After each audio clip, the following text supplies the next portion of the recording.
여기 태국의 재벌 2세는 한국 때문에 회사가 망할 위기에 처했다면서 목숨을 건 시위를 하겠다고 소리를 질렀다고 합니다. 이 남성은 자신이 노력한 것들을 한국이 다 망쳤다면서 좌절하던 도중 우연히 만나게 된 한국인 임원에게 충격적인 진실을 듣게 된 후 한참 동안 눈물을 흘리며 그 자리를 떠날 수 없었다고 합니다. 도대체 그는 그 임원에게 무슨 이야기를 듣게 된 것이었을까요? 바로 사연 들려드리겠습니다. 안녕하세요. 저는 나콘 위차이언 사와십니다. 현재 출라롱콘 대학교에서 전자공학 박사과정을 밟고 있지만 사실 제 인생의 대부분은 반도체 공장에서 보냈다고 해도 과언이 아닙니다. 사람들은 제 소개를 들으면 관심을 보이곤 해요. 태국 최대 디스플레이 부품 제조사인 타이 비전 테크놀로지의 후계자니까요. 하지만 저를 아는 사람들은 요즘 제 모습을 보며 안타까운 눈길을 보냅니다. 한때는 회사의 미래이자 태국 산업계에 떠오르는 별이었던 제가 이제는 아마타 공단의 오만한 황태자라고 불리게 되었으니까요. 그도 그럴 것이 제가 한때는 태국의 모든 한국 기업들을 내쫓으려 했던 사람이었거든요. SNS에서 기술 독립을 외치며 수많은 젊은이들의 지지를 받았지만 결과적으로 30년간 쌓아온 신뢰를 무너뜨린 장본인이 되어버렸죠. 그런 제가 지금은 한국이 없다면 제 인생도 끝났을 거라며 한국을 믿어야 한다는 말을 하고 다닌다면 믿어지시나요? 다들 변한 제 모습을 보고 도대체 무슨 일이 있었던 것이냐고 궁금해하시기도 합니다. 그럼 제 이야기를 들려드려 볼게요. 저는 1993년 아버지가 타이 비전 테크놀로지를 설립하신 그 해에 태어났습니다. 어머니는 종종 그때 이야기를 들려주시곤 했어요. 아버지가 LG 디스플레이와의 첫 미팅을 앞두고 처음으로 정장을 맞추시던 날 제가 태어났다고 하더군요. 어쩌면 그때부터 저희 운명은 이미 정해져 있었는지도 모릅니다. 저희 집은 아마타 공단에서 차로 10분 거리에 있었어요. 어린 시절 저희 놀이터는 다른 아이들의 것과는 달랐습니다. 거대한 크린룸과 반짝이는 OLED 패널들, 하얀 방진복을 입은 엔지니어들이 제 일상이었죠. 5살 때 아버지는 저를 위해 특별히 제작한 미니 방진복을 선물해 주셨어요. 그때 찍은 사진이 아직도 아버지 집무실에 걸려 있답니다. 나콘, 이게 바로 우리의 미래야. 아버지는 늘 그렇게 말씀하시며 제게 기술의 중요성을 강조하셨어요. 다른 아이들이 장난감 자동차를 가지고 놀 때 저는 시제품에서 나온 OLED 패널 조각들을 보물처럼 모으고 있었습니다. 특히 연구소장이셨던 쏨차이 박사님의 영향이 컸어요. 그분은 제게 단순한 상사가 아닌 인생의 스승이었습니다. 방학 때마다 저를 위해 특별한 실험들을 준비해 주셨죠. LED 회로를 직접 만들어 보는 것부터 시작해서 간단한 디스플레이 패널의 작동 원리까지 가르쳐 주셨어요. 그분 덕분에 저는 어릴 때부터 전자공학의 매력에 푹 빠져들 수 있었습니다. 초등학교 시절, 저는 방과 후면 자연스럽게 회사로 향했어요. 공장 구내식당에서 숙제를 하면서 직원분들의 아들, 딸들과 함께 시간을 보냈죠. 그들에게 저는 그저 나콘이었을 뿐 회장님의 아들이 아니었습니다. 지금 생각해보면 그때가 제일 순수하고 행복했던 것 같아요. 제가 초등학교에 입학할 무렵 우리 회사는 놀라운 성장을 이루고 있었습니다. 날이 갈수록 소위 대박을 치고 꽃길만 걷게 되었어요. 직원이 1000명을 넘어섰고 LG 디스플레이의 최우수 협력사로 선정되기도 했죠. 아버지는 저를 데리고 처음으로 한국 본사를 방문하셨어요. 그때 본 첨단 생산 라인의 모습은 지금도 선명히 기억납니다. 아버지, 저도 나중에 저런 걸 만들고 싶어요. 제 말에 아버지는 흐뭇한 미소를 지으셨죠. 그렇게 시간이 지나 저는 중학생이 되었어요. 중학교 때부터 저는 더욱 열심히 공부했습니다. 특히 물리와 수학에 푹 빠져들었어요. 방과 후면 연구소에 가서 엔지니어들의 일하는 모습을 구경하곤 했죠. 3학년 때는 제가 설계한 간단한 OLED 테스트 회로로 학교 과학경진대회에서 금상을 받기도 했습니다. 쏨차이 박사님의 도움이 컸지만 그때의 성취감은 정말 특별했어요. 그렇게 저는 어느새 고등학생이 되었고 저희 회사는 이미 태국 최대의 디스플레이 부품 제조사로 성장해 있었습니다. 직원이 5,000명을 넘어섰고 매출은 연간 100억 파트를 돌파했죠. 저는 자연스럽게 전자공학을 전공으로 선택했고 출라롱콘 대학교에 진학했습니다. 그렇게 태국의 명문대학교에 진학한 저는 제 인생의 황금기를 보내고 있었습니다. 전자공학과 수석 입학생이라는 타이틀은 저에 대한 모든 사람들의 기대를 한층 더 높였죠. 하지만 솔직히 말씀드리면 그때 저는 그 기대가 전혀 부담스럽지 않았어요. 오히려 즐겼던 것 같습니다. 방학 때마다 저는 우리 회사에서 인턴십을 했어요. 다른 인턴들과 똑같이 현장에서 시작했습니다. 하지만 그들과 달랐던 점이 하나 있다면 저는 이미 이 공장의 모든 공정을 꿰뚫고 있었다는 거죠. 어린 시절부터 놀이터처럼 뛰어다녔던 이곳의 모든 기계와 공정이 저에겐 마치 제 몸의 일부 같았어요. 그리고 그렇게 헛되게 시간을 보내지 않았던 제 노력들이 보답이라도 하듯 같이 학교를 다니는 동기들보다도 더 뛰어난 실력을 일찌감치 갖추게 되었습니다. 나콘 씨,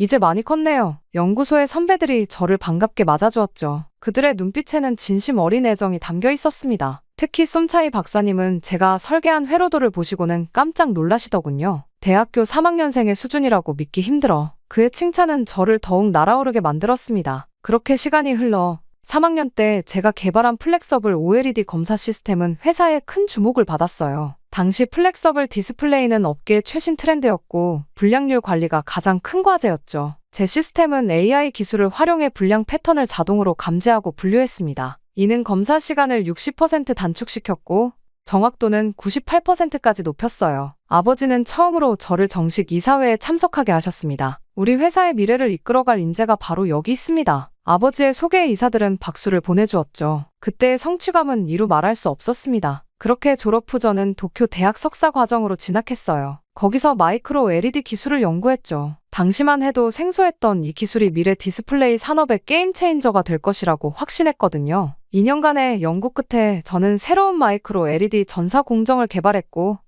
이 기술은 즉시 특허 출원되었습니다. 귀국 후 저는 곧바로 연구소 책임연구원으로 발탁되었어요. 31세라는 젊은 나이에 부소장까지 오르게 되었죠. 주위에서는 제가 너무 빨리 승진했다는 말들도 있었지만 저는 그런 소리에 신경 쓰지 않았습니다. 제 능력으로 이룬 성과라고 자부했으니까요. 특히 자랑스러웠던 건 제가 개발한 기술들이 실제 생산 라인에 적용되어 성과를 내는 걸 볼 때였습니다. 불량률은 크게 감소했고 생산성은 30% 이상 향상되었죠. 매출은 역대 최고치를 경신했고 저는 태국 30대 유망 경영자에 선정되기도 했어요. 그때까지만 해도 저는 제 앞날이 꽃길만 펼쳐질 것이라 생각했습니다. 하지만 그 모든 게 자만이고 교만이었다는 걸 몰랐어요. 한국에 대해서 많은 외국인들이 놀라는 것들이 또 있는데요. 특히 사업을 위해 한국에 방문한 외국인들이 감탄하는 회사가 있다고 합니다. 독보적인 업계 1위이면서 고객 만족뿐 아니라 지역사회 환원까지 세상에 도움이 필요한 곳에 아낌없이 나눔과 봉사를 실천하고 있어 더욱 놀라움을 자아내는데요.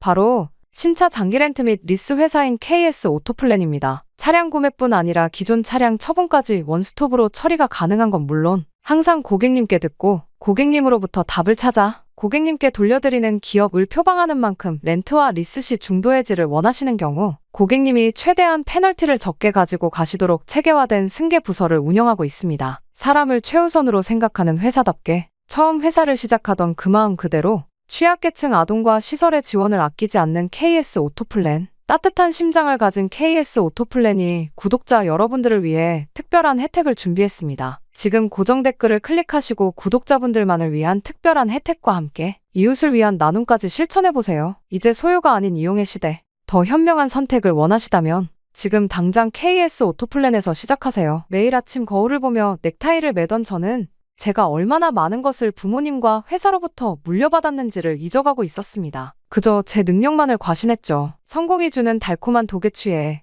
저는 점점 더 위험한 생각의 늪으로 빠져들고 있었어요. 한편 방콕은 여전히 한국 문화의 열풍 속에 있었습니다. 시암 스퀘어의 쇼핑몰은 한국 화장품과 패션 브랜드로 가득했고 길거리의 LED 전광판에서는 K-팝 아이돌들의 영상이 끊임없이 흘러나왔죠. 저는 그날도 평소처럼 출근길에 커피를 사러 들른 카페에서 한국 드라마 OST를 듣고 있었어요. 나콘 부소장님, 오늘 오후에 본사 화상 미팅 있습니다. 비서의 리마인드를 받고 제 시선은 자연스럽게 책상 위 계약서로 향했습니다. LG 디스플레이와의 새로운 기술 이전 계약서였죠. 매출의 5% 로열티, 작년 기준으로만 5억 바트가 넘는 금액이었어요. 역시 한국 기업들이야. 기술도 좋지만 장사는 더 잘하는 것 같아. 옆자리에 타완 선배가 쓴웃음을 지으며 말했습니다. BTS나 블랙핑크로 전 세계 젊은이들의 마음을 사로잡더니 이제는 기술로 우리 같은 개발도상국을 사로잡고 있잖아. 들어보니 그의 말에는 묘한 뼈가 있었어요. 실제로 최근 태국 산업계에서는 이런 목소리가 조금씩 커지고 있었거든요. 한국이 문화로 아시아를 장악하더니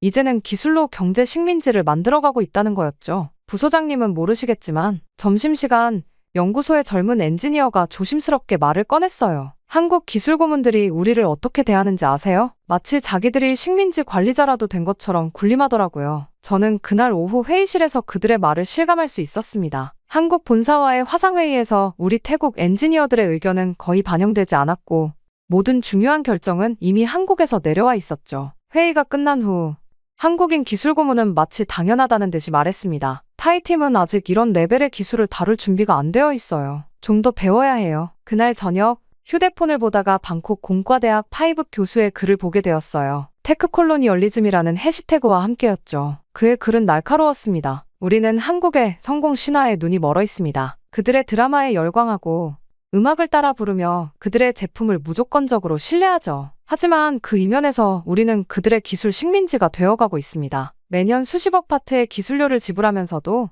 정작 핵심 기술은 영원히 우리 것이 될 수 없습니다. 이어진 댓글들은 더욱 신랄했어요. 한류로 우리의 문화를 잠식하더니 이제는 기술로 우리의 경제를 지배하려 한다. 그들도 과거에 일본의 기술 식민지였다면서 이제는 자신들이 같은 짓을 하고 있다. 와 같은 반응들이었죠. 사실 저는 그동안 이런 시각에 동의하지 않았습니다. 오히려 한국을 배워야 한다고 생각했죠. 하지만 연구소의 현실을 자세히 들여다볼수록 불편한 진실들이 보이기 시작했어요. 그때 한국인 기술 고문들은 별도의 사무실을 쓰며 자신들만의 회의를 가졌고 핵심 기술 문서들은 우리에게 공개되지 않았습니다. 급여 차별은 더욱 심각했죠. 동일한 직급에서 한국인 임원의 연봉은 태국인의 2.3배, 각종 수당까지 포함하면 3배에 달했어요. 그들의 모습을 보면서 저는 너무 불공평하고 한국인들이 갑질을 하고 있다는 생각이 들었습니다. 그래서 저는 아버지를 찾아갔습니다. 아버지, 우리가 정말 그들과 동등한 파트너인가요? 아니면 그저 값싼 노동력을 제공하는 하청업체에 불과한 건가요? 그때 아버지는 한참을 말씀이 없으셨어요. 그러다 천천히 입을 여셨습니다. 나콘,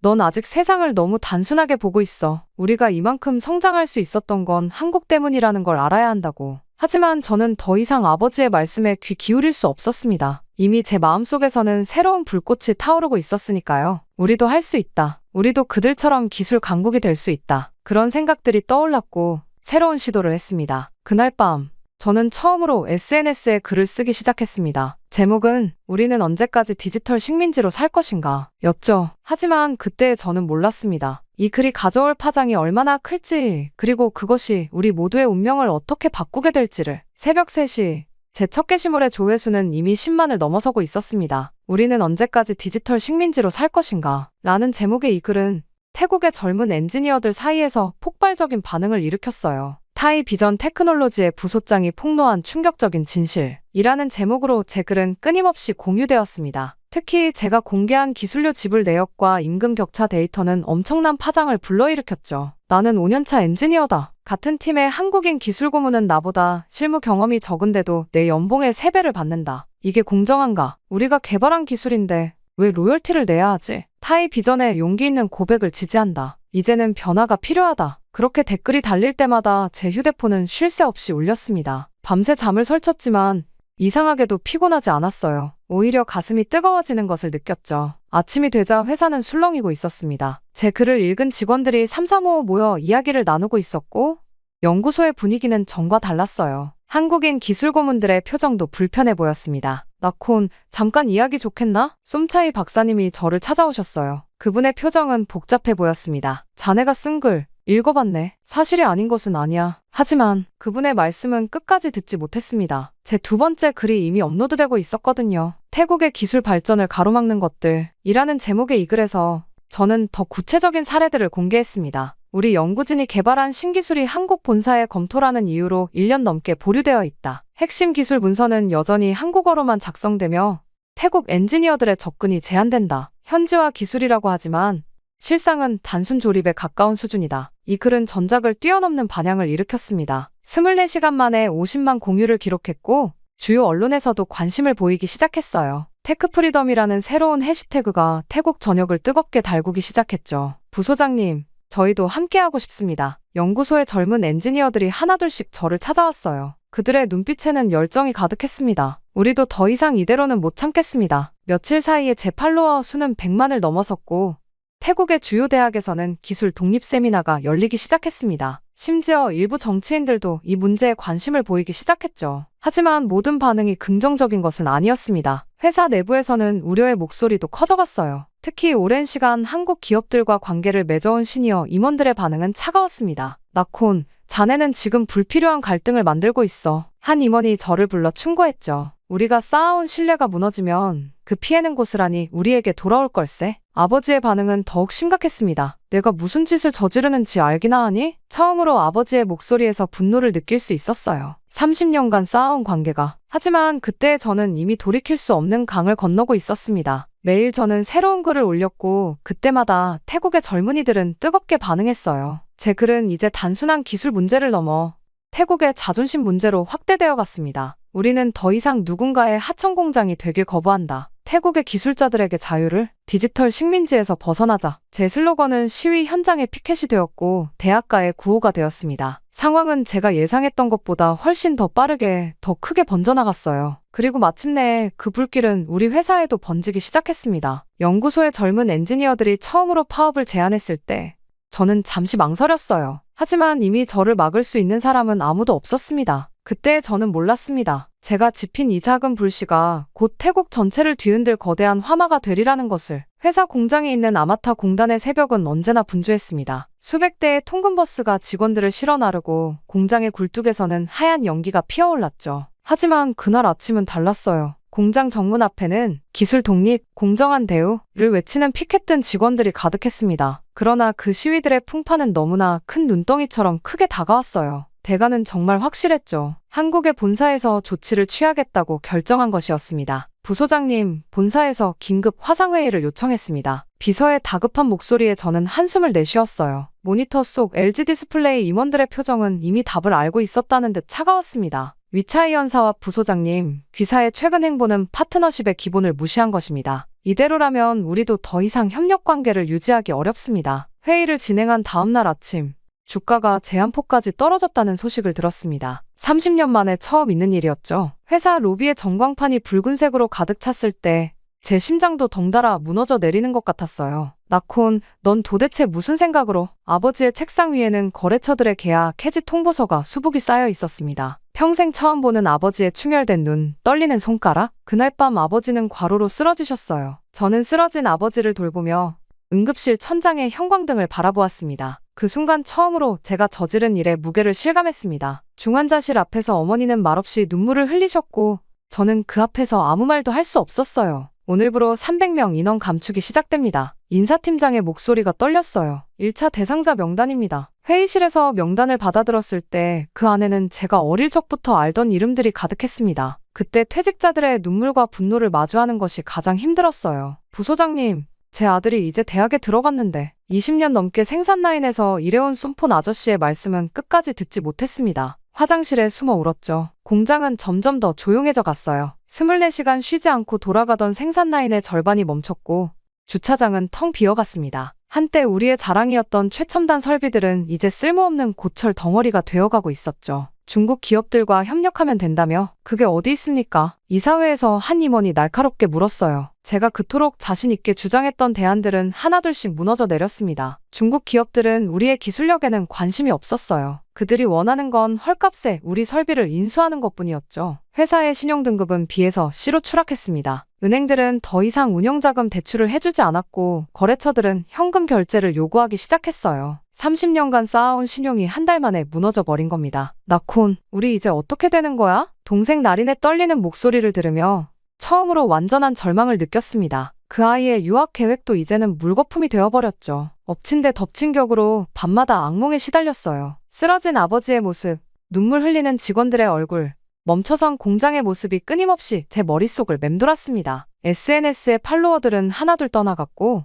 한때 저를 영웅으로 추앙하던 이들은 이제 무책임한 배신자라고 비난하기 시작했어요. 창밖으로 보이는 공장의 불빛이 하나둘 꺼져갈 때마다 제 가슴도 함께 어두워져 갔습니다. 이제 와서야 깨달았어요. 제가 부숴버린 건 단순한 계약 관계가 아니었다는 걸. 그것은 30년간 수만 명의 사람들이 함께 일구어온 신뢰였고 그들의 삶과 꿈이었다는 것을. 어떻게 이 사태를 수습할 수 있을까? 매일 밤 병실 의자에 앉아 고민했지만 답은 쉽게 찾을 수 없었습니다. 제 오만과 성급함이 만든 이 깊은 상처를 과연 제가 다시 치유할 수 있을까요? 하지만 운명은 여기서 끝나지 않았습니다. 더 큰 시련이 우리를 기다리고 있었고 그것은 제가 상상했던 것보다 훨씬 더 가혹한 것이었죠. 위차이 연사와 부소장, 당신의 무모한 행동이 얼마나 많은 사람들의 인생을 망쳤는지 알고 있습니까? 방콕 포스트의 일면 사설이었습니다. 아침 일찍부터 걸려오는 전화들을 받을 수 없어 병실 밖 복도에서 신문을 보고 있었어요. 아버지는 여전히 중환자실에 계셨고 저는 그분 앞에서 고개를 들 수 없었습니다. 나콘 씨, 우리 회사 직원들 좀 살려주세요. 처음에는 낯선 목소리였어요. 전화기 너머로 들려온 그 떨리는 음성의 주인공은 TN 정밀전자의 대표였습니다. 우리 회사의 2차 협력업체였죠. 직원이 200명인 작은 회사였지만 20년 넘게 우리와 거래해온 소중한 파트너였어요. 이번 달 말까지 밀린 대금을 받지 못하면 우리는 문을 닫아야 합니다. 그의 말이 끝나기도 전에 또 다른 전화가 걸려왔습니다. 디스플레이 패널 세정액을 납품하는 업체, 포장재를 만드는 회사, 물류 서비스를 제공하는 업체, 하나같이 절박한 목소리들이었어요. 그때 회의실에 걸린 대형 모니터에는 충격적인 숫자들이 나열되어 있었습니다. 우리와 직간접적으로 거래하는 협력업체가 153개, 여기서 일하는 직원이 10,000명이 넘었죠. 그들 모두가 우리 회사의 위기로 인해 생존의 기로에 서 있었습니다. 나콘, 이게 내가 원하던 변화였니? 그때 연구소 선배가 쓴웃음을 지으며 물었어요. 그는 얼마 전 권고사직을 받아들였습니다. 20년 경력의 베테랑 엔지니어였지만 이제는 일자리를 구하기도 힘들다고 했죠. 기술 독립? 그게 뭐라고 생각해? 우리가 쌓아온 모든 걸 한순간에 날려버릴 만큼 값진 거였어. 그렇게 회사에서 저를 향한 비난의 날이 갈수록 거세졌습니다. 아마타 공단의 오만한 황태자, 무책임한 반란의 대가, 신문과 방송의 비판은 계속되었고 한때 저를 영웅처럼 추앙하던 SNS의 팔로워들도 등을 돌리기 시작했어요. 혁명가인 줄 알았더니 그저 철없는 재벌 2세였네. 당신의 무모한 도전이 수많은 가정을 파괴했습니다. 책임져 주세요. 우리 가족의 생계를. 댓글창은 원망과 분노로 가득했습니다. 매일 밤 그 댓글들을 읽으며 잠들지 못했어요. 제가 옳다고 믿었던 것들이 어쩌면 그저 철없는 오만이었을지도 모른다는 생각이 들기 시작했습니다. 방콕 증권거래소는 우리 회사의 주식 거래를 정지시켰어요. 종가 기준 시가총액이 석 달 만에 70%나 폭락했다는 이유였죠. 여기에 투자했던 수많은 개인 투자자들의 원성이 터져 나왔습니다. 평생 모은 퇴직금을 다 날렸어요. 자녀 학자금을 위해 투자했는데. 주주총회장 앞에서 시위하는 소액주주들을 바라보며 제 어깨는 점점 더 무거워졌습니다. 제가 저지른 실수는 단순히 한 회사의 위기로 끝나지 않았어요. 그것은 마치 도미노처럼 연쇄적인 파장을 일으키고 있었죠. 람차방의 한 아파트에서 협력업체 대표가 극단적인 선택을 했다는 소식을 들었을 때 저는 처음으로 완전한 절망을 느꼈습니다. 그는 20년 넘게 운영해온 회사가 부도 위기에 처하자 나콘, 이제 어떻게 할 거니? 그때 어머니의 떨리는 목소리가 제 가슴을 찔렀습니다. 병실 창밖으로 보이는 도시의 불빛들이 그날따라 유난히 차갑게 느껴졌어요. 제가 비가 내리는 병실 창가에 기대어 서 있을 때였습니다. 간호사가 조심스럽게 문을 두드렸어요. 위차이 연사와 부소장님, 김준호 소장님이라는 분이 찾아오셨습니다. 순간 긴장이 됐어요. 김준호 소장은 LG 디스플레이 방콕연구소의 수장이었고 지난 25년간 태국의 디스플레이 산업을 이끌어온 핵심 인물이었습니다. 아버지의 오랜 친구이기도 했죠. 나콩군, 많이 힘들지? 질책할 거라고 생각했던 제 예상과 달리 그의 목소리에는 따뜻함이 묻어 있었어요. 손에는 정성스럽게 포장된 과일 바구니를 들고 계셨죠. 아버지의 병실을 함께 지나면서 그는 잠시 발걸음을 멈추고 깊은 한숨을 내쉬었습니다. 커피 한잔 할까? 병원 카페테리아에서 김 소장은 오래된 사진 한 장을 꺼내 보여주었어요.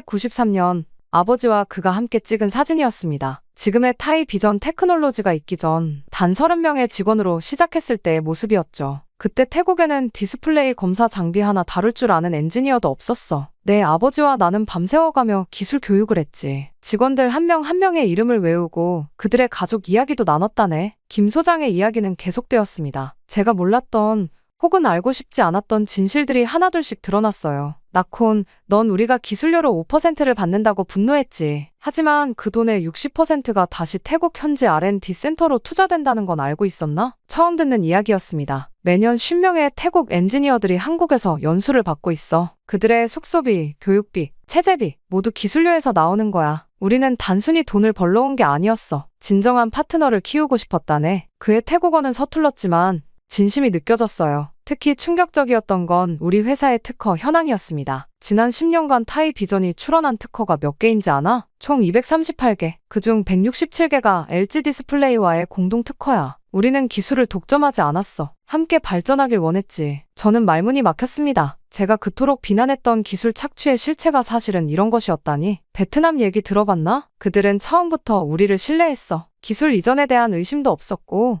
임금 격차에 대한 불만도 없었지. 그들은 먼저 배우고 그 다음에 요구하는 순서를 지켰어. 김 소장의 말씀은 계속되었습니다. LG 디스플레이가 베트남에 새로운 R&D 센터를 설립하는 과정, 그들이 보여준 열정과 신뢰, 그 이야기를 들으며 제 뺨으로 뜨거운 것이 흘러내렸어요. 기술 협력은 결혼과 같은 거야. 서로를 믿고 존중해야 해. 한쪽이 의심하고 비난하기 시작하면 그 관계는 회복하기 힘들어지지. 창밖으로 비가 그치고 있었습니다. 마치 제 마음의 먹구름도 함께 거치는 것 같았어요. 나콘, 넌 아직 젊어. 실수를 했더라도 그걸 인정하고 바로잡을 용기가 있다면 아직 늦지 않았어. 자리에서 일어나며 김 소장은 마지막 한마디를 덧붙였습니다. 내일 난 베트남으로 떠나. 새로운 R&D 센터를 맡게 됐거든. 태국에서의 30년이 이렇게 끝나는 게 참 아쉽구나. 그날 밤, 저는 처음으로 제 SNS에 모든 글을 삭제했습니다. 그리고 새로운 글을 쓰기 시작했어요. 저는 그동안 진실의 절반만을 보고 있었습니다. 새벽 3시, 저는 떨리는 손으로 키보드를 두드렸습니다. 병실 침대에서 잠든 아버지의 숨소리를 들으며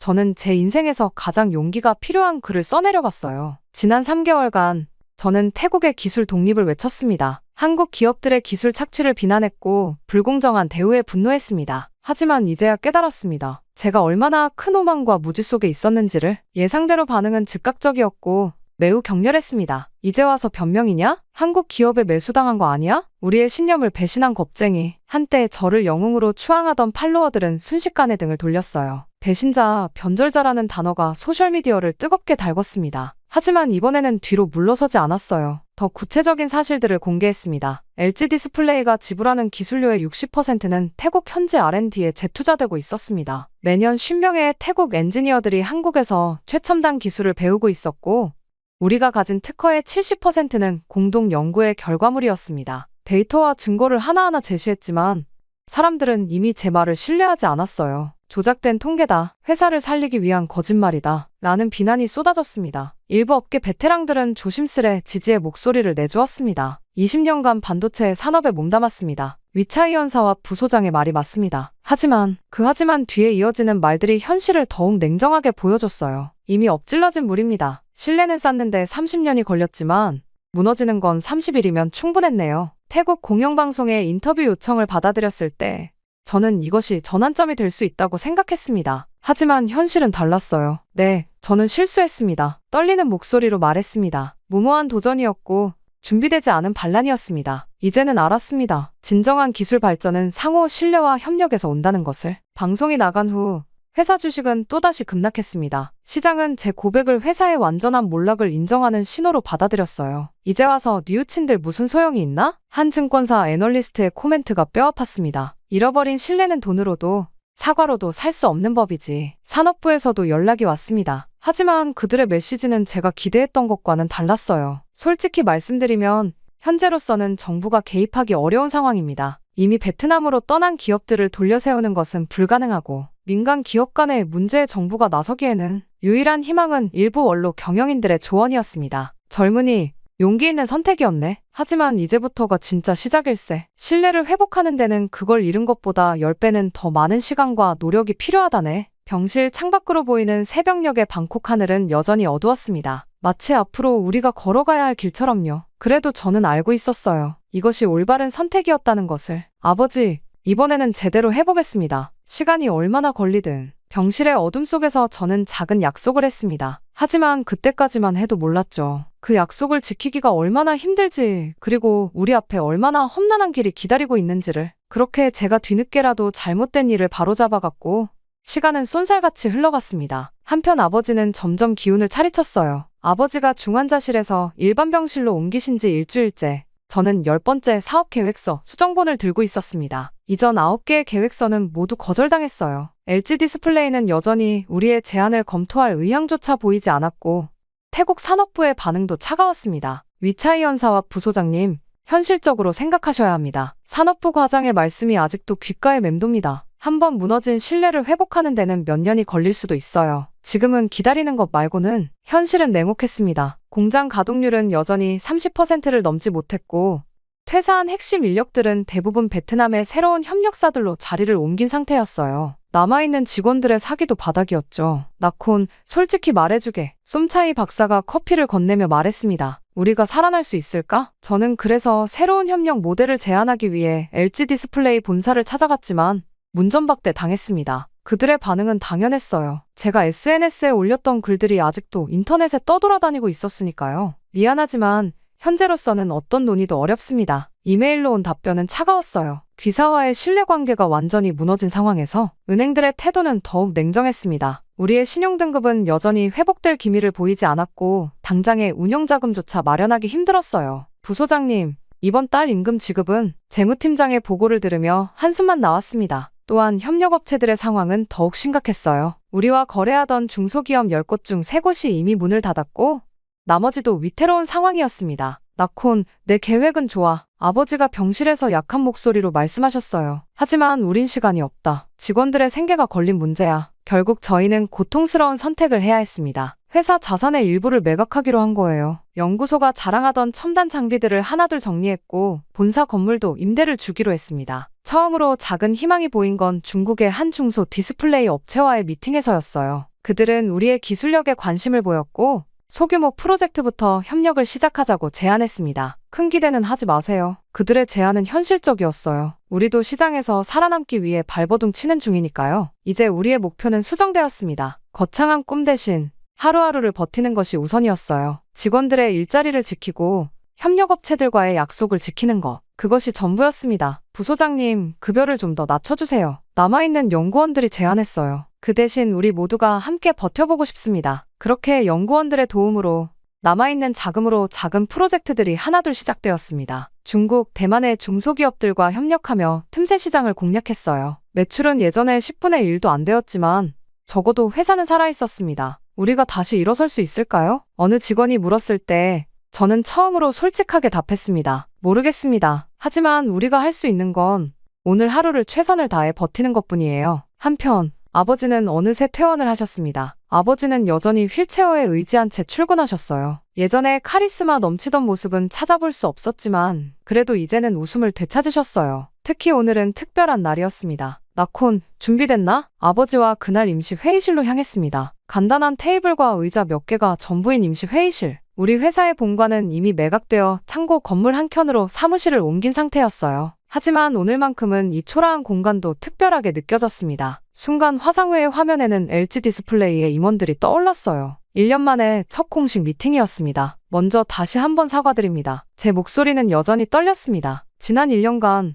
저희는 많은 것을 잃었지만 더 많은 것을 배웠습니다. 그렇게 회의는 3시간 동안 이어졌어요. 저희가 제안한 것은 아주 작은 프로젝트였습니다. 그들의 베트남 공장에 필요한 일부 부품을 공급하는 것, 그게 전부였어요. 금액으로 치면 예전의 100분의 1도 안 되는 규모입니다만 위차이 연사와 부소장님, 본사 임원이 말을 끊었습니다. 금액의 크기가 중요한 게 아닙니다. 신뢰를 회복하는 건 항상 작은 것에서부터 시작되는 법이니까요. 그때 발주서를 받아들었을 때 순간 눈물이 났습니다. 이제 우리에게 남은 생산 라인은 단 2개. 직원도 예전에 10분의 1로 줄었지만 이 작은 주문이 그들에겐 희망이었어요. 아버지, 이제 다시 시작할 수 있을까요? 아버지는 잠시 창밖을 바라보시더니 천천히 말씀하셨습니다. 나콘, 넌 아직도 조급하구나. 회사가 이렇게 된 것도 또 이렇게 기회를 얻게 된 것도 모두 사람과의 관계 때문이야. 맞습니다. 우리가 잃은 건 단순히 계약이나 돈이 아니었어요. 30년간 쌓아온 인간적인 신뢰였죠. 그리고 그 신뢰는 하루아침에 회복될 수 없는 것이었습니다. 기술은 따라할 수 있어. 하지만 신뢰는 그렇지 않아. 그때 들은 아버지의 말씀이 가슴에 깊이 새겨졌습니다. 지난 1년간 우리는 수많은 시도를 했어요. 중국 기업들과의 협력도 해보았고 독자 생존의 길도 모색했습니다. 하지만 결국 깨달은 건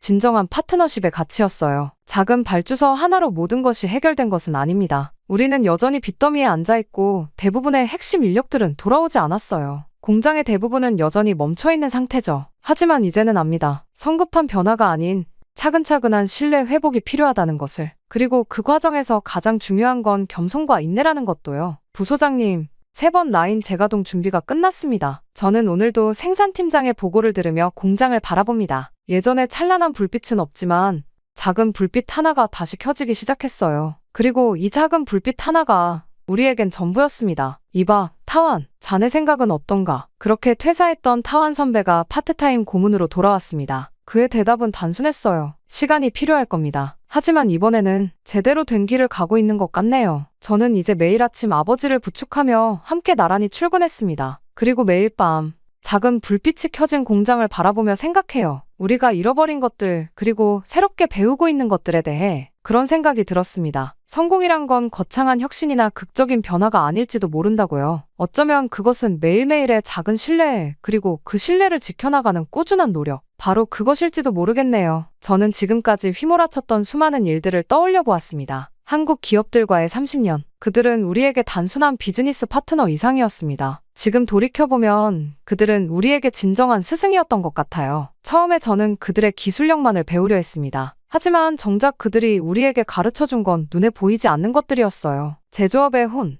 장인 정신, 그리고 무엇보다 신뢰의 가치였죠. 한국 기업들이 베트남으로 떠난 후 중국 기업들이 찾아왔습니다. 그들은 더 많은 돈과 더 빠른 성장을 약속했어요. 하지만 그들에게는 한 가지가 부족했습니다. 바로 진정성이었죠. 그들은 우리의 성장엔 관심이 없었어요. 단지 자신들의 이익만을 추구했을 뿐입니다. 반면 한국 기업들은 달랐어요. 그들은 30년 동안 우리와 함께 성장했습니다. 힘들 때는 기술료도 낮춰주었고 위기 때는 성급금도 지원해 주었죠. 그것은 단순한 거래가 아닌 진정한 동반자 관계였습니다. 제가 SNS에서 떠들썩하게 기술 독립을 외치고 있을 때 정작 놓치고 있던 것이 있었어요. 진정한 독립은 서로를 이해하고 존중하는 데서 시작된다는 것을, 그리고 그것은 시간과 신뢰가 필요한 일이라는 것을. 오늘도 저는 작은 불빛이 켜진 공장을 바라봅니다. 예전에 화려함은 없지만 이제는 더 깊은 의미를 느낄 수 있어요. 우리는 다시 시작하고 있고 이번에는 더 겸손하게, 더 진실되게 나아가려 합니다. 한국 기업들이 우리에게 가르쳐준 가장 큰 교훈, 그것은 바로 관계의 가치였습니다. 기술은 사고 팔 수 있지만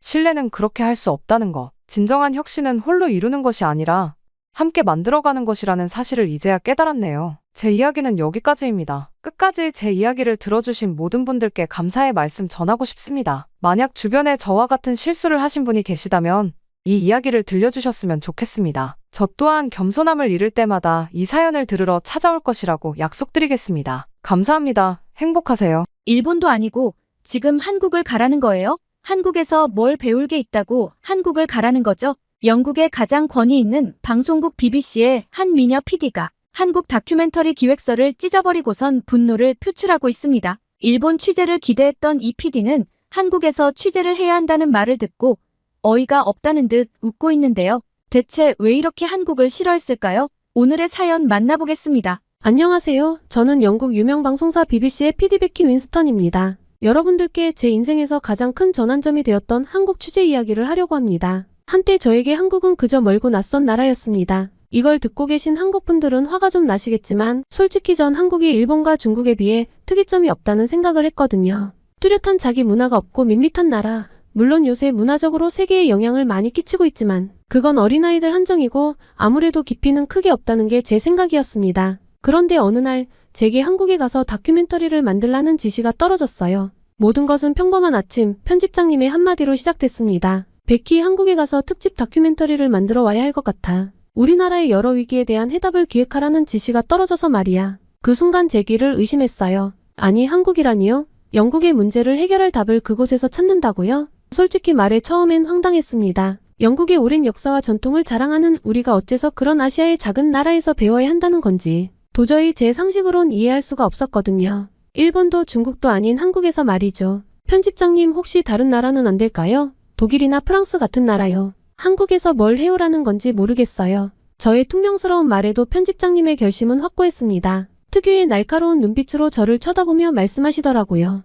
베키, 지금 우리나라 상황을 봐. 경제는 침체되고 사회는 분열되고 있어. 새로운 시각이 필요한 시점이지. 한국은 불과 몇십 년 만에 놀라운 성장을 이뤘으니 거기엔 분명 우리가 취재할 게 많이 있을 거야. 시청률이 터질 거라고. 확신하는 편집장님의 말씀에 더 이상 반박할 수 없었지만 전 여전히 내심불만이 가득했습니다. 한국에 대해 아는 것이라곤 고작 K-팝과 김치뿐이었으니까요. 뭘 취재할 게 있겠어요? 그냥 거품일 텐데요. 하지만 BBC의 간판 PD로서 임무를 피할 순 없었죠. 저는 사무실로 돌아와 책상에 앉아 한국에 대해 서치하기 시작했습니다. 화면에 나타나는 정보들은 제 고정관념을 조금씩 흔들어 놓았어요. 세계 10위권의 경제대국, IT 강국, K-팝의 세계적 인기들이 주요 기사로 다루어졌죠. 하지만 이런 기사만으론 여전히 의구심이 가시질 않았습니다. 우리 팀 동료들의 반응도 제각각이었어요. 대부분은 제가 느끼는 것과 비슷한 편견을 가지고 있었습니다. 도대체 한국 같은 나라에서 우리가 무엇을 건질 수 있을까?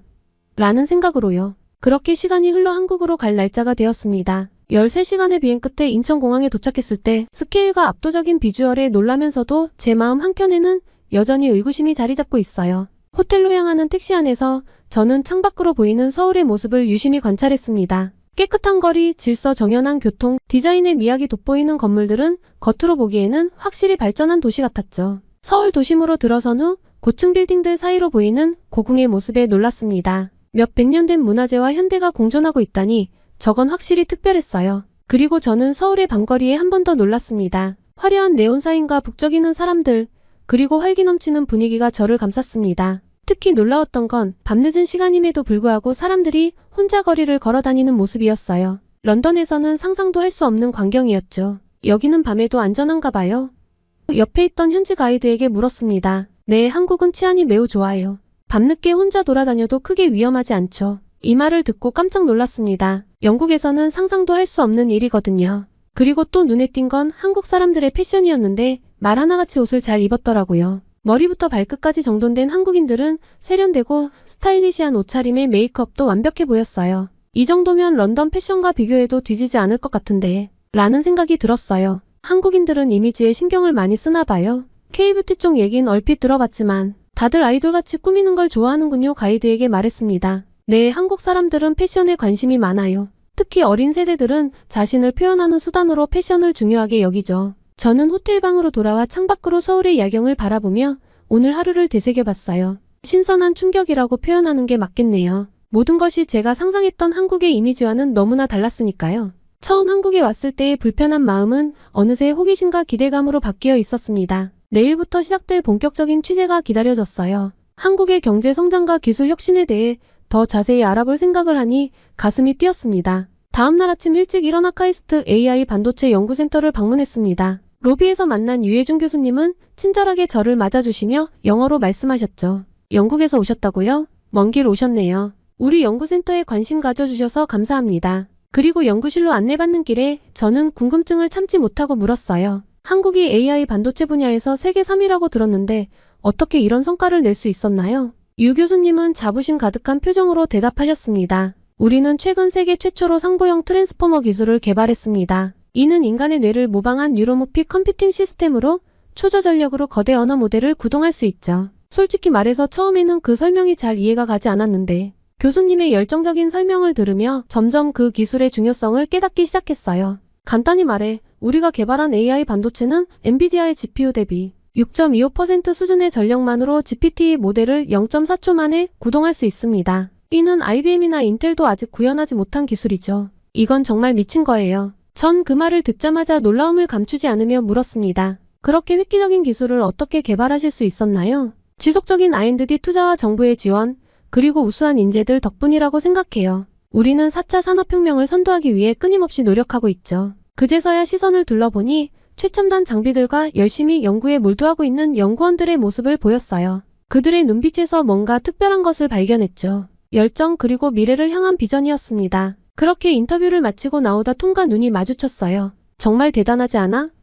톰이 흥분된 목소리로 말했고 저는 고개를 끄덕였습니다. 응. 이런 혁신적인 기술들이 한국 경제의 새로운 성장 동력이 되고 있는 거였어. 확실히 흥미로워. 취재 잘 온 것 같아. 카이스트를 나와 다음 목적지인 조선소로 향하는 차 안에서 제 마음은 복잡한 감정으로 가득 찼어요. 분명 한국의 기술력에 감탄하면서도 다른 한편으로는 영국의 현실이 걱정되더라고요. 그 감정들은 거대한 선박들이 건조되는 모습을 목격하는 순간 한 번 더 치고 올라왔습니다. 고부가 같이 친환경 선박 개발에 집중하고 계신데 앞으로의 계획은 어떻게 되나요? 제가 연구소장에게 물었습니다. 소장이 자신감 넘치는 목소리로 대답했어요. 우리는 단순히 선박을 만드는 게 아닙니다. 미래 해양 운송의 패러다임을 바꾸고 있어요. 2030년까지 완전 자율운항 선박 기술을 상용화할 계획입니다. 톰이 감탄했어요. 와, 이건 정말 혁명적이야. 우리나라도 이런 비전이 필요한데. 저도 동의했죠. 맞아, 톰. 한국의 혁신 속도가 정말 꽤 놀라워. 이건 진짜 인정. 더 자세한 내용을 알고 싶어 추가 질문을 했어요.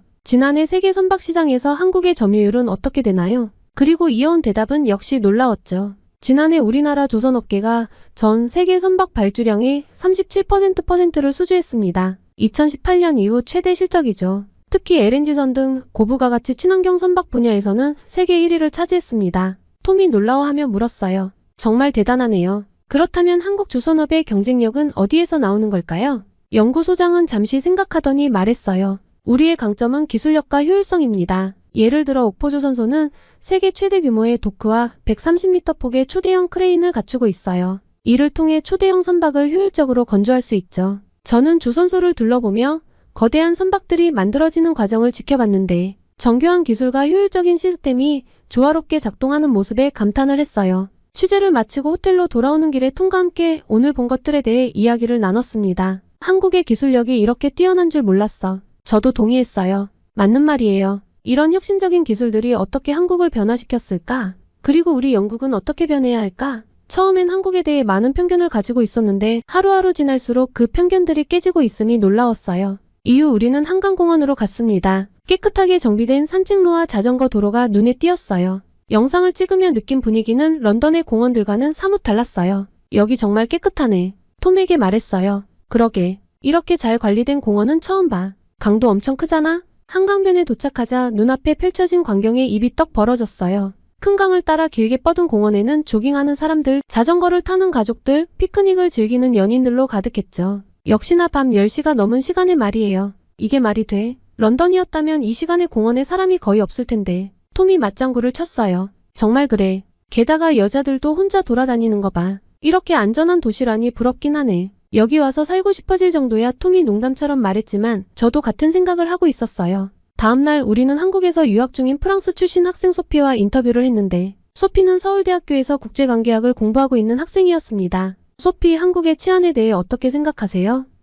제가 물었습니다. 소피의 눈이 반짝였어요. 정말 놀라울 정도로 안전해요. 밤늦게 혼자 돌아다녀도 전혀 걱정이 없어요. 한국인들은 맨날 늦게까지 술 먹고도 잘만 들어가요. 파리에선 상상도 못할 일이죠. 톰이 호기심 어린 표정으로 물었어요. 구체적으로 어떤 점이 다른가요? 소피는 잠시 생각에 잠기더니 대답했습니다. 예를 들어 지난주에 새벽 2시쯤 도서관에서 공부하다가 집에 걸어갔어요. 한국에선 이게 일상적인 일이더라고요. 하지만 파리였다면 절대 그렇게 하지 않았을 거예요. 게다가 여기선 길거리에서 스마트폰을 사용해도 안전하고 카페에 노트북을 두고 화장실에 다녀와도 그대로 있어요. 이런 경험들이 정말 신선했어요. 소피의 대답들은 저의 호기심을 자극했죠. 한국의 이런 안전한 환경이 당신의 유학 생활에 어떤 영향을 미쳤나요? 소피가 활짝 웃으며 대답했습니다. 제 유학 생활의 질을 크게 향상시켰어요. 안전에 대한 걱정 없이 학업과 문화체험에 집중할 수 있어서 정말 좋아요. 밤에 열리는 문화행사나 야시장 같은 것도 마음껏 즐길 수 있고요. 이런 게 한국의 활기찬 문화를 가능하게 하는 것 같아요.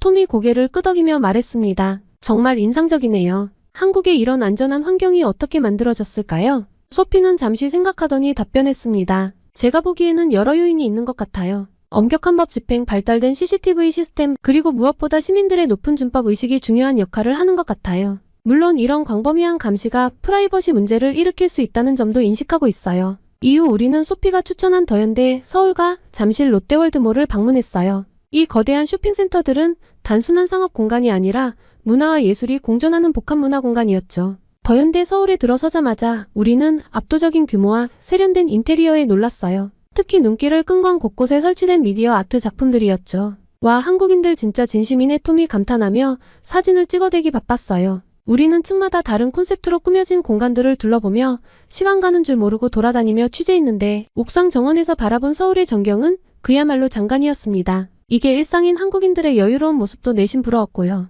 그리고 우리는 한국의 문화적 역량에 대해 이야기를 나눴습니다. 처음엔 한국이 그저 IT 강국이라고만 생각했는데 문화적으로도 대단한 나라네. 모든 거에 진심이잖아? 제가 말하자 톰이 동의했어요. 맞아. K-팝, K-드라마부터 이런 아트적인 스토어까지 놀라워. 한국의 문화 콘텐츠가 세계적으로 인기 있는 이유를 알 것 같아. 호텔로 돌아오는 길에 우리는 오늘 하루 동안의 경험을 되새겨봤어요. 안전한 도시 환경, 세련된 쇼핑 문화, 첨단 기술과 예술의 조화 같은 모든 것들에 반짝이는 아이디어를 적용하는 이 한국이라는 나라의 매력을 만들어내고 있다는 생각이 들었죠. 그리고 다음 날은 서울대학교로 향했습니다. 경제학과의 마이클 로빈슨 교수님과의 인터뷰가 예정되어 있었거든요. 캠퍼스에 도착하자 활기 넘치는 학생들의 모습이 눈에 띄었어요. 한국의 명문대학교 학생들을 보니 감회가 새로웠습니다. 우리는 로빈슨 교수님을 만나자마자 그분의 날카로운 눈빛에 압도당했어요. 미국 출신이지만 한국 경제에 대해 누구보다 깊이 이해하고 있다는 평가를 받는 분이었죠. 로빈슨 교수님, 한국의 경제 성장을 어떻게 평가하시나요?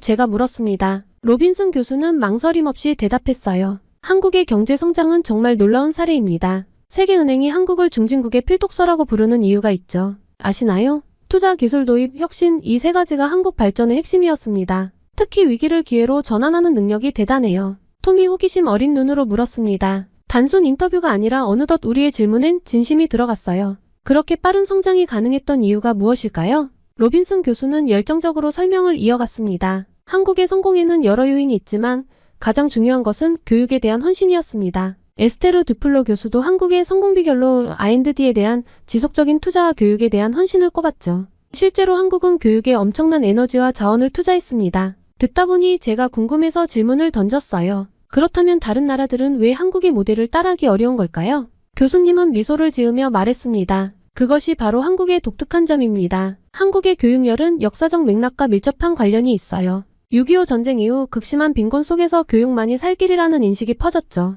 다른 나라들, 특히 남미나 동남아시아 국가들은 교육에 투자는 했지만 한국만큼 열성적이지 않았습니다. 또한 많은 개발도상국의 독재 정권들은 시민들이 똑똑해지는 것을 원하지 않았죠. 우리는 역시나 감탄했습니다. 정말 흥미롭네요. 그렇다면 한국의 국제적 위상은 어떻게 변했나요? 그러자 로빈슨 교수의 눈이 반짝였죠. 한국의 국제적 위상 변화는 정말 극적입니다. 최근 US 뉴스의 2021년 국력 순위에서 한국이 세계 8위를 기록했어요. 이는 단순히 GDP만이 아니라 리더십, 경제적 영향력, 정치적 영향력, 외교정책, 군사력 등을 종합적으로 평가한 결과입니다. 골드만삭스는 2050년에 한국의 1인당 GDP가 8만 1,000달러를 기록해 세계 2위가 될 것으로 전망하기도 했죠. 이 말을 듣고 저는 진짜 깜짝 놀랐지 뭐예요. 한국이 이렇게까지 성장할 거라고는 상상도 못했거든요. 제가 한국을 너무 과소평가하고 있었어요. 스스로가 부끄러워지는 순간이었습니다. 하지만 이 모든 궁금함을 멈출 수는 없었어요. 한국의 문화적 영향력도 커지고 있다고 들었는데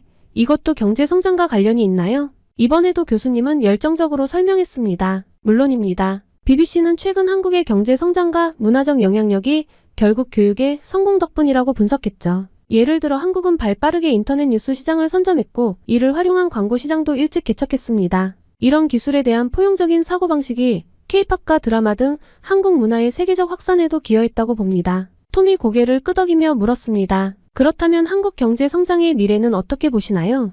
교수님은 진지한 표정으로 대답했습니다. 한국은 이제 새로운 도전에 직면해 있습니다. 4차 산업혁명 시대에 맞춰 새로운 성장 동력을 찾아야 하고 저출산 고령화 문제도 해결해야 합니다. 하지만 지금까지 보여준 한국의 저력을 생각하면 이러한 도전도 잘 극복해 나갈 수 있을 거라고 봅니다. 특히 한국의 문화산업이 새로운 성장 동력이 될 수 있을 것 같아요. 그리고 이어서 말씀하셨어요. 독일의 권위 있는 신문 디 차이트가 2020년에 대중문화 역사상 처음으로 서구 문화적 헤게모니가 깨지고 아시아 문화가 중심이 된 것을 인정할 때라고 말한 것처럼 한국 문화의 영향력은 계속 커질 것입니다. 인터뷰를 마치며 저는 한국의 놀라운 경제 성장 이야기에 깊은 감명을 받았습니다. 70년 전 쓰레기통에서 장미꽃이 피기를 바라는 것과 같다고 여겨졌던 나라가 이제는 세계 8위의 강국으로 성장한 것입니다. 한국의 이야기는 단순한 경제 성장을 넘어 교육과 혁신을 통해 이뤄낸 진정한 기적의 이야기였습니다. 캠퍼스를 나오면서 저와 톰은 한국의 미래에 대해 이야기를 나눴어요. 톰, 이번 취재로 내가 세상을 보는 눈이 완전히 업그레이드 된 것 같아. 제가 말했어요. 톰이 고개를 끄덕이며 대답했습니다. 맞아. 한국은 우리가 상상했던 것보다 훨씬 더 혁신적이고 역동적인 나라야. 이곳에서 본 것들이 우리 영국에 어떤 영감을 줄 수 있을지 정말 기대돼. 우리는 이번엔 한국의 스타트업 생태계를 살펴보기 위해 판교 테크노밸리를 방문했어요. 이곳은 한국의 실리콘밸리라 불리는 곳이죠. 스타트업 인큐베이팅 센터를 둘러보며 젊은 창업자들의 열정과 혁신적인 아이디어에 감탄했어요. AI, 블록체인, 바이오테크 등 다양한 분야의 스타트업들이 활발하게 활동하고 있었죠. 한 스타트업 대표와 이야기를 나눌 기회가 있었어요. 한국의 스타트업 생태계가 이렇게 활발한 이유가 뭘까요? 제가 물었습니다. 그는 자신감 넘치는 목소리로 대답했어요. 정부의 지원과 대기업들의 투자, 그리고 무엇보다 도전을 두려워하지 않는 젊은이들의 열정이죠. 우리는 실패를 두려워하지 않아요. 오히려 그것을 배움의 기회로 삼죠. 그의 말에서 한국의 미래를 이끌어갈 새로운 세대의 에너지를 느낄 수 있었어요. 특히 인상 깊었던 건 4차 산업혁명 시대에 대비한 한국의 전략이었어요. AI, 빅데이터, 로봇공학 등 첨단 기술 분야에 대한 투자와 인재 육성 계획을 들으며 한국의 미래를 위해 얼마나 철저히 준비하고 있는지 알 수 있었죠. 영국에서 오셨다고 들었어요. 한국 경제에 대해 어떻게 생각하세요? 잠시 생각하다 대답했습니다. 솔직히 말해서 처음엔 의구심이 들었어요. 하지만 이곳에 와서 직접 보고 들으니 한국의 성공이 우연이 아니었다는 걸 깨달았죠. 교육에 대한 열정, 혁신을 추구하는 기업 문화, 그리고 미래를 준비하는 자세가 한국을 이렇게 만들었다는 걸 알게 됐어요. 그는 미소를 지으며 말했어요. 맞아요. 하지만 우리에게도 아직 많은 과제가 있어요. 저출산 고령화, 청년 실업, 양극화 같은 이런 문제들을 어떻게 해결해 나갈지가 우리의 미래를 결정하겠죠. 호텔로 돌아오는 길에 오늘 하루 동안 들은 이야기들을 되새겨봤어요. 한국의 경제 성장 이면에 있는 노력과 도전, 그리고 앞으로 직면할 과제들이 제 머릿속에서 복잡하게 얽혀 있었죠. 방에 돌아와 노트북을 펴고 오늘의 취재 내용을 정리하기 시작했어요. 한국의 경제 성장 과정, 현재의 모습, 그리고 미래의 전망까지요. 어떻게 하면 영국의 시청자들에게 잘 전달할 수 있을지 고민했죠. 창밖으로 보이는 서울의 야경을 바라보며 생각했어요. 이 빛나는 도시의 이면에는 수많은 사람들의 노력과 열정이 숨어 있구나. 잠들기 전 문득 이런 생각이 들었습니다. 한국의 이야기가 우리 영국에 어떤 교훈을 줄 수 있을까? 이제 이 질문에 대한 답을 찾아야 할 때라고 생각했습니다. 취재한 내용들을 바탕으로 어떤 프로그램을 만드느냐에 따라 제가 느낀 한국의 저력을 영국 사람들이 느낄 수 있을지가 결정되니까요. 더 많은 사람들이 한국을 알고 한국에서 인사이트를 얻어 영국이 지금의 위기를 극복할 수 있었으면 하는 바람이 정말 커졌습니다. 대망의 마지막 일정이 기다리고 있었어요. 오늘은 한국의 문화 산업에 대해 더 자세히 알아보기로 했습니다. 먼저 한국콘텐츠진흥원을 방문했어요. 이곳에서 K-팝, K-드라마, 영화 등 한국의 문화 콘텐츠가 어떻게 세계로 뻗어나가고 있는지 자세히 들을 수 있었죠. 한류의 경제적 효과가 어느 정도인가요? 라는 질문에 담당자는 자신감 넘치는 목소리로 대답했어요. 최근 5년간 한류 관련 산업의 수출이 연평균 13.7% 증가했습니다. 특히 지난 5년 동안 한류가 37조 원에 달하는 생산 효과와 16만 개의 일자리를 창출했죠. 이 말을 듣고 저와 톰은 놀란 눈빛을 교환했어요. 문화 콘텐츠가 이렇게 큰 경제적 파급 효과를 낼 수 있다는 사실이 새삼 놀라웠거든요. 영국도 한때는 저런 주류였는데 뭔가 씁쓸하기도 했습니다. 다음으로 우린 대형 엔터테인먼트 회사를 방문했어요. 그곳에서 K-팝 아이돌들의 트레이닝 시스템과 글로벌 마케팅 전략에 대해 들을 수 있었죠. 연습생들의 열정적인 모습을 보며 톰이 말했어요. 어린 친구들이 이 정도로 열심히 준비하는 줄 몰랐어요. 이제 BTS나 블랙핑크 같은 그룹들이 왜 그렇게 인기 있는지 이해가 돼요. 저도 대답했습니다. 맞아요. 단순히 재능만으로 이뤄진 게 아니라 이렇게 체계적인 시스템과 엄청난 노력이 뒷받침됐다는 걸 알게 됐어요. 오후에는 넷플릭스 한국 지사를 방문했는데 오징어 게임과 같은 한국 드라마들의 세계적 성공에 대해 이야기를 인터뷰했어요. 한국 드라마가 전 세계적으로 인기를 끄는 이유가 뭘까요? 제 질문에 넷플릭스 담당자는 이렇게 대답했어요. 한국 드라마는 보편적인 감정과 가치를 다루면서도 독특한 한국적 요소를 잘 녹여냅니다. 또한 높은 제작 품질과 참신한 스토리텔링이 시청자들의 마음을 사로잡죠. 이제 한국은 단순히 콘텐츠를 수출하는 것을 넘어 글로벌 트렌드를 선도하고 있어요. 이 말을 들으며 문화의 힘이 얼마나 큰지 다시 한번 실감했습니다. 영국도 언젠간 영광을 되찾을 수 있겠죠? 베키, 오늘 하루 동안 본 것들이 정말 놀라워요. 한국의 문화 산업이 이렇게 체계적이고 전략적일 줄 몰랐어요. 저도 동의했죠. 맞아요, 톰. 단순히 대중문화를 넘어 하나의 거대한 산업이 된 거예요. 게다가 국가 이미지 제고와 경제 성장에도 큰 도움이 되고 있고요. 톰이 잠시 생각에 잠기더니 말했어요. 우리 영국도 셰익스피어, 비틀즈, 해리포터 같은 문화 콘텐츠로 유명하잖아요. 하지만 최근엔 한국만큼 세계적인 영향력을 발휘하지 못하고 있는 것 같아요. 우리도 배울 점이 많을 것 같아요. 저는 고개를 끄덕이며 대답했어요. 맞아요. 우리도 이런 새로운 부가가치를 창출해내야 하는데 흐름을 완전히 놓친 것 같아요. 그렇게 호텔방으로 돌아와 취재 내용을 정리하면서 한국 문화산업의 성공이 주는 시사점에 대해 깊이 생각해봤어요. 세계화 시대의 자국의 문화를 어떻게 효과적으로 알리고 이를 통해 경제적 이익을 창출할 수 있을지 영국도 이 부분에서 한국의 사례를 참고할 수 있을 것 같았어요. 문득 이런 생각이 들었습니다. 한국의 이야기가 단순히 하나의 성공 사례로 끝나지 않고 다른 나라들에게 영감을 줄 수 있다면 얼마나 좋을까. 이번 취재를 통해 얻은 인사이트를 바탕으로 영국 사회에 새로운 변화의 바람을 일으킬 수 있는 프로그램을 만들어야겠다고 다짐했어요. 한국에서 본 혁신과 발전의 에너지가 영국에서도 재현될 수 있기를 간절히 바랍니다. 한국에서의 일정이 모두 끝난 후 영국으로 돌아오는 비행기 안에서 창밖으로 구름이 펼쳐진 모습을 바라보며 지난 며칠간의 경험을 되새겼습니다. 한국에서의 시간이 마치 꿈만 같았어요. 처음 떠날 때의 불편한 마음과는 달리 이제 제 가슴 속에는 설렘과 기대감이 가득했죠. 런던 히드로 공항에 도착하자 묘한 감정이 밀려왔어요. 익숙한 풍경 속에서 왠지 모를 아쉬움이 느껴졌죠. BBC 본사로 향하는 동안 어떻게 이 경험을 프로그램으로 만들어낼지 고민했어요. 단순히 한국의 성공 사례를 소개하는 것을 넘어 영국 사회에 새로운 변화의 바람을 일으킬 수 있는 내용이 되어야 했죠. 사무실에 도착하자 동료들이 반갑게 맞아주었어요. 베키 돌아왔구나. 한국은 어땠어? 저는 한국에서 사온 화이탈 키링을 나누어주며 말했습니다. 정말 놀라운 경험이었어요. 제가 알던 한국과는 완전히 다른 모습이더라고요. 그때 편집장님이 다가오셔서 물으셨어요. 그래, 어떤 내용으로 프로그램을 만들 생각이지? 저는 잠시 생각하다 대답했습니다. 한국의 경제 성장과 기술 혁신, 그리고 문화적 영향력에 대해 다루고 싶어요. 하지만 단순히 한국을 칭찬하는 내용이 아니라 우리 영국이 배울 점은 무엇인지, 어떻게 하면 우리도 새로운 도약을 할 수 있을지에 대해 이야기하고 싶습니다. 편집장님은 만족스러운 표정으로 고개를 끄덕이셨어요. 좋아, 기대되는구나. 빨리 기획안을 보고 싶어지네. 그렇게 본격적인 제작 과정이 시작되었습니다. 취재 내용을 정리하고 인터뷰 영상을 편집하고 나레이션 대본을 쓰는 등 정신없이 바쁜 나날이 이어졌어요. 밤늦게까지 일하는 날도 많았지만 한국에서 보았던 사람들의 열정을 떠올리며 힘을 냈죠. 프로그램의 핵심 메시지를 정하는 데 많은 고민이 있었습니다. 어떻게 하면 영국 시청자들에게 한국의 성공 스토리가 단순한 남의 이야기가 아닌 우리에게 필요한 변화의 촉매제로 다가갈 수 있을까? 이 질문에 대한 답을 찾기 위해 밤새 머리를 싸매기도 했어요. 제작 과정에서 가장 어려웠던 건 한국에 대한 재변화된 시각을 객관적으로 유지하는 것이었는데 너무 한국에 매료된 나머지 장점만을 부각하는 것은 아닌지 균형 잡힌 시각을 유지하고 있는지 계속해서 자문자답했죠. 마침내 방송 날짜가 다가왔습니다. 방송 직전 긴장된 마음으로 스튜디오에 앉았어요. 카메라 앞에서 이렇게 말문을 열었습니다. 오늘 우리는 놀라운 여정을 떠나보려고 합니다. 한때 전쟁의 폐허 속에서 국제 원조를 받던 나라가 어떻게 세계 10위권의 경제대국으로 성장했는지 그 비결을 파헤쳐볼 거예요. 그리고 그 과정에서 우리 영국이 배울 수 있는 교훈은 무엇인지 함께 고민해보겠습니다. 방송이 나가는 동안 제 마음은 여러 감정으로 복잡했어요. 과연 시청자들이 어떻게 받아들일지, 이 프로그램이 우리 사회에 어떤 영향을 미칠 수 있을지 궁금했습니다. 한편으로는 제가 한국에서 느꼈던 그 놀라움과 감동을 제대로 전달할 수 있을지 걱정되기도 했어요. 그런데 방송이 끝나고 얼마 지나지 않아 놀라운 반응들이 쏟아지기 시작했습니다.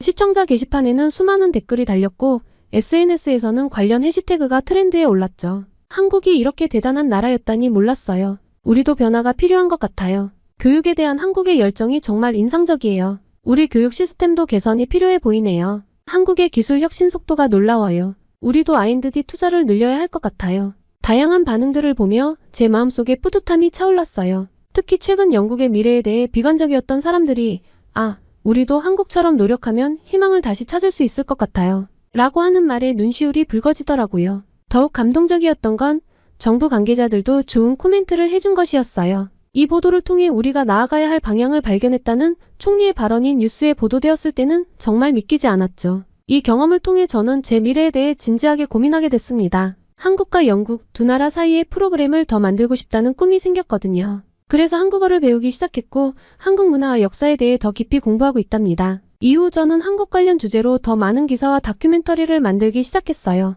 한국의 스타트업 문화, 교육 시스템, 환경정책 등 다양한 주제로 심층 취재를 이어갔죠. 매번 새로운 측면의 한국을 발견할 때마다 처음 한국에 갔을 때 느꼈던 그 놀라움이 되살아났습니다. 특히 기억에 남는 건 한국의 청년 창업가들을 인터뷰했을 때인데 그들의 혁신적인 아이디어와 도전 정신에 깊은 감명을 받았죠. 영국의 청년들에게도 이런 열정과 도전 정신이 필요하다는 생각이 들었어요. 물론 이 과정이 항상 순탄했던 것은 아니에요. 여전히 한국에 대한 편견을 가진 사람들도 있었고 제 보도를 비판하는 목소리도 있었어요. 하지만 저는 이런 비판도 겸허히 받아들이며 더 균형 잡힌 시각으로 한국을 바라보려고 노력했습니다. 앞으로도 저는 계속해서 한국과 영국 사이의 이해를 높이고 양국이 서로의 장점을 배우며 성장할 수 있는 좋은 콘텐츠를 만들기 위해 노력할 거예요. 쉽지 않겠지만 한국에서 취재를 하며 배운 끈기와 열정으로 꼭 해내고 말겠다고 다짐해봅니다. 이 긴 이야기를 들어주신 한국의 모든 분들께 감사드립니다. 여러분의 나라가 저에게 준 영감과 깨달음은 정말 특별했어요. 한국에 대한 제 시선이 완전히 바뀌었고 이제는 한국의 열렬한 팬이 되었답니다. 앞으로 제가 만들어갈 콘텐츠를 통해 더 많은 사람들이 한국의 매력을 알게 되길 바라요. 앞으로도 한국과 영국, 양국의 발전에 기여할 수 있도록 최선을 다하겠습니다. 감사합니다.